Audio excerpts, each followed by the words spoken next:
అసలు మాట్లాడితే ఏం చెప్తారు తెలిసిన ఇన్వెస్ట్మెంట్ రావడం లేదు. ఇన్వెస్ట్మెంట్ ఎందుకు రావడం లేదండి? ఇన్వెస్ట్మెంట్ ఎవరన్నా అడ్డగిస్తే రాకుండా ఉంటుంది. ఏదన్నా కానీ ఇన్వెస్ట్మెంట్ రావాలంటే లోపల స్ట్రెంగ్త్ ఉండాలా, బలం ఉండాలా. ఇప్పుడు మెడ్రాస్ పోర్ట్లో ఎవరో ఇండస్ట్రీ పెట్టినారంటే ఎందుకు పెడతారు? అక్కడ పోర్ట్ ఉంది కాబట్టి పెట్టినారు. బలం ఉండాలి. నిజం చెప్తున్నా, నేను కొంతమందితో విచారించిన ఈ మధ్య కాలంలో ఇదంతా జరిగేటప్పుడు ఏం జరుగుతుంది అక్కడ అని చూస్తే ఏమన్నారంటే, అక్కడ గుంటూరులో విజయవాడలో ఏమన్నారంటే, అసలు ఇక్కడ పరిస్థితులు ఎట్లున్నాయంటన్నా వాళ్ళు అన్నారు నాకు, స్థానికులు. ఇంకా నేను విచిత్రం చెప్తా, స్థానికులు అక్కడ ఉన్న చౌదరీస్ అన్నారు నాకు, ఏం తెలుసునా, అధ్వానమైన పరిస్థితి అన్న. లేఅవుట్ వేసే లోపల నాన్ కన్వర్షన్ కావాలంటే ఎమ్మెల్యేకి ఇవ్వాలి, లాస్ట్కు పునాది రాయేస్తే ఎమ్మెల్యేకి ఇవ్వాలి, ఏ పని చేయాలన్నా కూడా ఎమ్మెల్యేకి పోయి ఇచ్చుకోవాలి. డబ్బులు ఏంది, ఎమ్మెల్యేలు ఏంది, అసలు ఆ పని జరగనీరు అనేది వాళ్ళు చెప్తున్నారు అన్నమాట. అసలు ఇంకా ఏమనంటే సంపద సృష్టి. ఏమి సంపద సృష్టి? సంపద సృష్టి ఏమంటే, మా ఇంట్లో పనిచేసే పిల్లోడు, ఇది కూడా వాస్తవం చెప్తా, నేను కొద్దిగా మా అమ్మ చనిపోయింది సార్, మా నాయన ఒక్కడున్నాడు, ఊరికి పోవాలంటే, అక్కడ ఊరికి పోతే నీకు అన్ని బాగానే ఉందని ఆయన అది ఇదంటే, ఆయన కోస్టలాంధ్ర నుంచి వచ్చినాడు అనమాట.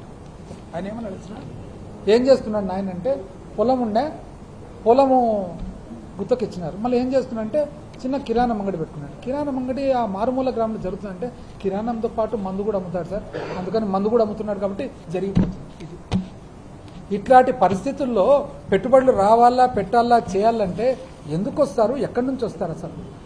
ఇంకోటి, ఇన్వెస్ట్మెంట్ రావాలంటే ధైర్యం ఇవ్వండి. ఇప్పుడు హెరిటేజ్ హెడ్ క్వార్టర్స్ పెట్టండి. హెరిటేజ్ హెడ్ క్వార్టర్స్ పెడితే పెట్టుబడిదారులు కూడా వస్తారు, అవును పెడుతున్నారు కదా అని. ఇది ఎట్టుందంటే, మెడికల్ కాలేజ్కి ఎవరు రాలే, టెండర్ వేయలే అంటే నారాయణ మెడికల్ కాలేజ్ జరుపుతున్నాడు, ఆయన వేస్తే కదా ఎవడన్నా వచ్చేది, నువ్వేమో టెండర్ వేయవు. అసలు ఇంకొక ఆశ్చర్యకరమైన పరిస్థితి, చౌదరి గారే బాగా తెలిసిన ఆయన, హైదరాబాద్లో ఉంటారు, గుంటూరులో ఉంటారు. ఆయన ఏమన్నా అంటే, సార్ నరాన టీడీపీ సార్, మేము మంచిది సార్, ఎవరి అభిమానం వాళ్ళకు ఉంటుంది లేండి, నరాన టీడీపీ సార్. అయితే ఒక్కసారి మాత్రం సార్ నేను రాజశేఖర రెడ్డి గారి మీద అభిమానంతో, అంటే నేనేమనుకున్నాను, నెక్స్ట్ ఆయన అభిమానంతో ఓటేసింటాడేమో అని అనుకున్నాను. ఆ రోజు మాత్రం సార్ అభిమానం అడ్డం వచ్చి నేను ఓటింగ్కే పోలే అన్నాడు అంటూ ఆయన ఏమన్నా అడుగుతున్నా. దాని తర్వాత ఈసారి మాత్రము సస్త టీడీపీ కోటాను సార్. ఇది నేను వాస్తవం, ఇది అన్న మాట నేను చెప్తున్నాను. అంటే ఆ స్టేజ్కు తీసుకొచ్చినారనమాట. అసలు రాయలసీమ గురించి ఏమంత ఆలోచన ఉందా, ఎంత వెనుకబడిన ప్రాంతం, ఏ పరిస్థితి. ఒకానొకప్పుడు ఎటువంటి కరువులు, అసలు కరువులు ఏంటివి అవి? డొక్కల కరువు, పెద్ద కరువు, ధాతు కరువు, దూడ కరువు, వలస కరువు, ముష్టి కరువు, గాడిదలకు పెండిండ్లు చేయడము, తాబేళ్లకు పెండిండ్లు చేయడం. ఎందుకు చేయాల్సి వచ్చింది రాయలసీమలో? ప్రకృతి మనల్ని సహకరించదు కాబట్టి. ఎప్పుడైనా ఆలోచన చేసినారా? అసలు జవహర్లాల్ నెహ్రూ గారు అనంతపురంకి వచ్చి పెద్ద పెద్ద భూస్వాములు కరువులో ఒక గ్లాసు గంజి కోసం వెయిట్ చేస్తుంటే నెహ్రూ గారు ప్రధానమంత్రిగా కళ్ళ నీళ్లు పెట్టినాడు అనంతపురంలో. మర్చిపోయినారా? జైసల్మేర్ తర్వాత నెక్స్ట్ వెనుకబడిన ప్రాంతం అనంతపురం, పరిగణనలోకి తీసుకోవడం లేదా? ఎంత అధ్వానమైన ఆలోచన ప్రకారంగా, అంటే మీరు ఇవన్నీ ఒక్క చోట చేసుకోవాలని అనుకుంటున్నారు. మేము మళ్ళీ చెప్తున్నాం, జగన్మోహన్ రెడ్డి గారు క్లియర్ చెప్పినారు, we're not against the area, against the concept. మీరు లక్షల కోట్లు పెట్టి లక్షల ఎకరాలంటే రాష్ట్రం అంతా ఏం కావాలా? రాష్ట్రం అంతా ఏం కావాలా? ఇట్లాంటి పరిస్థితి. ఇంత చెప్తారు కదా, శ్రీశైలం ప్రాజెక్టు ఎక్కడుంది? అది భూములంతా ఎవరు పోయినాయి? 100 గ్రామాలు, 17 హ్యామ్లెట్ విలేజెస్, దాదాపు 28,000 ఎకరాలు కర్నూలు రైతులకు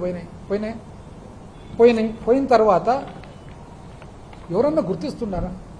ఆడ 34,000 ఎకరాలే కదా, ఇది 28,000 ఎకరాలు కదా.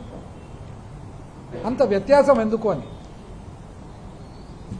ఏది ఏమైనా కూడా ఒకటి, ప్రభుత్వానికి విన్నపం ఏమంటే మాది, దయచేసి మీరు పాలసీ నిర్ణయాలు తీసుకునేటప్పుడు ప్రజలందరినీ పరిగణనలోకి తీసుకోండి తప్ప మీ ఫ్యాంటసీ, నేనేదో మాహిష్మతి కట్టాలా, నాకు మాహిష్మతి కడితే చిరస్థాయిగా నా పేరు ఉంటుంది, పేరు వలన వస్తుంది అంటే పేరు వలన ఎక్కడ వస్తుంది?